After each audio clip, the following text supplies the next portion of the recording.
When you take your reed out of the water, you want to kind of tap it off. You don't want any extra water just laying around. And you may also want to blow into it just air to get rid of any extra moisture. Like that. Okay, let's talk about an oboe embouchure. We are going to place the tie facing up. So there's my tie facing up. And the reed goes straight into our mouth. So just hold it with a finger and a thumb on the cork part. And it's going to go right in your mouth. Your lips are going to be like little pillows and hold it for you. Only the very tip goes in your mouth. You'll need to blow really fast air to get a sound.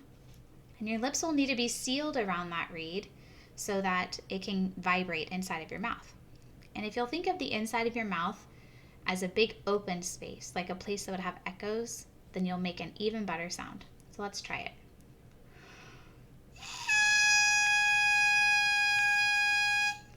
I'm not using my teeth to clamp down on the reed. I'm just letting it vibrate freely in my mouth.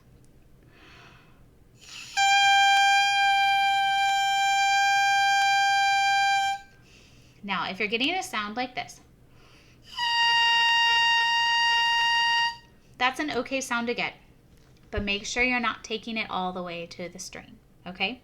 And what we're doing is called crowing right now. So that crow is actually a really nice crow, but you don't want to have your lip all the way to the string because that won't sound good on all of your notes.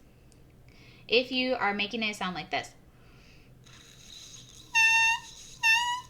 and it sounds just like kind of like a balloon letting the air out, you may be squeezing your reed too much.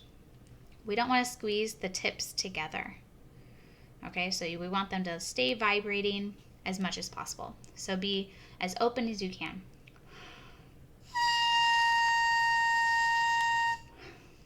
Okay, you try it a few times before you go to the next section.